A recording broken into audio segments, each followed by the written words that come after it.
What's up, guys? Welcome back to another episode of the Growth by Shawn podcast. Today, we'll be talking about my personal 5 pillars to fat loss. There are so many common misconceptions. There are endless workout plans. There are endless diets. I want to go over 5 of the most important things that I utilize in terms of having long-term success and sustainability. So, my first pillar to fat loss success is simply consistency. This is a bit of a no-brainer, but at the same time, we sometimes lose the forest for the trees. We're so focused on whether to drink a regular Coke or a Diet Coke. We're so focused on what seed oils are put into our food, whether my protein powder has aspartame in it. All of these minute details that are just trying to get you to sway towards one side of the spectrum.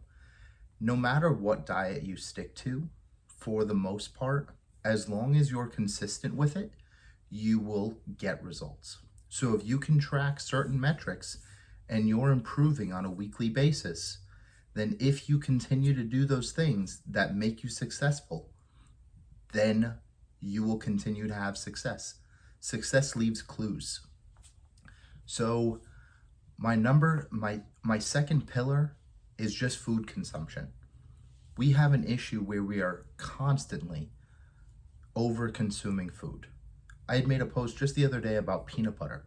It's so easy to overeat peanut butter in terms of how much you think you're eating versus how much you're actually eating. If you go and weigh out 2 tablespoons of peanut butter, which is close to about 28 grams, versus just blindly eyeballing 2 tablespoons of peanut butter, the inaccuracy, there's such a large gap in terms of what this can actually look like. You could be underestimating by 2 or even 300 calories. If you're doing that every single day, you could be underestimating your calories by literally 1,000 calories, 2,000 calories. That's an entire day's worth of food for some people. So food consumption, starting to track your food consumption like you track your expenses. What gets measured gets managed. There's no perfect amount of calories or amount of macronutrients to have. You eat more protein, you eat a little bit less of food, and you move a little bit more. In the essence, that is fat loss. Look at our society. Look at all the overweight people that we have. But at the same time, if I went around to Walmart and said, hey, I'll give you $100 if you can tell me how to lose 50 pounds, most people could tell you how. So, my third pillar is honestly stress management. The thing is, our body, our society as a whole is constantly stressed. We constantly have so many inputs. No one is taking time to be still. No one is taking time to just be. No one is regulating their nervous system. So many people go through the same day over and over and over and over unconsciously, and they absolutely hate it. And they hate their life. And you know what? To me, it's a little funny. But at the same time, I think it's funny because people don't feel empowered to go and change. So when I look at stress management, this is no way advice for you to go quit your job. But if you really hate it, go find another one. Because when you are stressed, you will make poor decisions. If you are not stressed, you will make better decisions. So I'm not telling you to go and take all of the stress out of your life, but learn to manage it. That could look like breathwork practices. That could look like taking 5 minutes in your car before you head into work to just center yourself. This could be doing a 5 or 10 minute meditation sometime during the day. This could be journaling your thoughts, feelings, ideas. The more able you become to mitigate and manage your stress, the more clear your decision making will become. My fourth pillar, sleep and water. I intertwined these because these two are the easiest thing that you can start doing and changing today. You can start having some type of bedtime routine starting tonight where you say, I'm going to be in bed by 10 p.m. I'm going to be in bed by 10:30. You can set your room up for success. You can block out all of the lights. You can not be on your phone 30 minutes before bed. You can wear an eye mask, a nose strip, mouth tape. You can take a hot or a cold shower before. You can do 5 minutes of some light breathing. Remember, nervous system. Sleep is literally a steroid, and people want to go and try to all of these fancy workouts and diets and all these things when they're sleeping 5 hours a day. They're constantly stressed and they're relying on things like caffeine.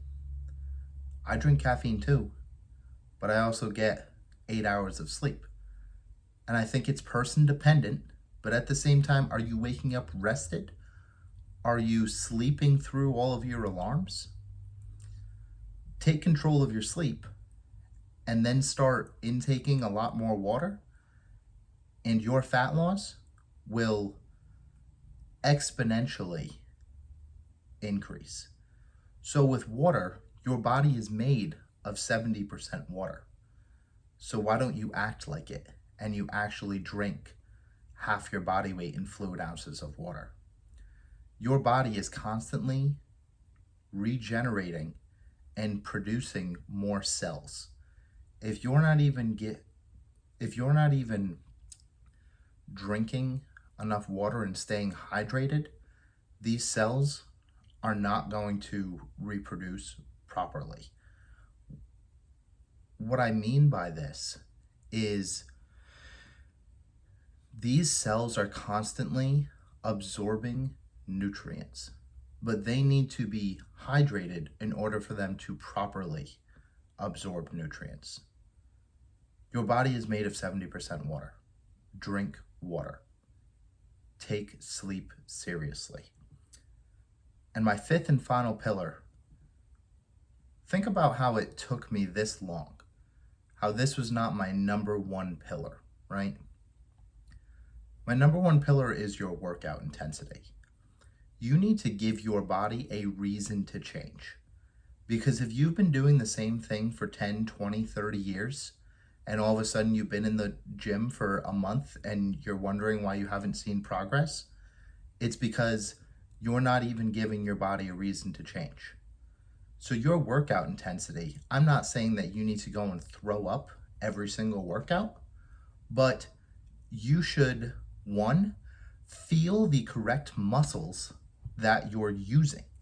So if you're doing a seated row and you feel it in your shoulders, you need to lean forward, lean back, sit up straighter, bring your elbows farther down instead of back. All of these different cues, just find the one that works for you in order for you to actually feel it. Then with your intensity, you need to make sure that you're training harder than you did the last time. You need to give your body a reason to change. This could be in the form of more weight. It took longer for a set to happen. So in terms of if you're doing a seated row, and you did 100 pounds for 10 reps last week, and you can do 100 pounds for 10 reps this week, but last week the entire movement took 20 seconds, and this week the entire movement took 30 seconds without stopping as well, okay? That's a big key to this, because when you look at time under tension, once you stop, you lose tension. So even just taking a workout and taking an exercise and lengthening the amount of time that you do that exercise can still be a rate of progress. It can also be going up in weight. It can be going up in the amount of reps. It can be doing an extra set and increasing your volume. There are so many different ways to progress. It could be that you feel a muscle better than the last week. If you go and embody all 5 of these pillars for the next 2 weeks, you will make changes. You will be able to feel changes. If this is overwhelming, just start with 1. Say, you know what, I'm just gonna start drinking more water, and you will feel better. If you're drinking 2 water bottles a day right now, and you say, you know what, I'm gonna start drinking 4 water bottles a day, it may not be where you need to be, but you've doubled what you were doing.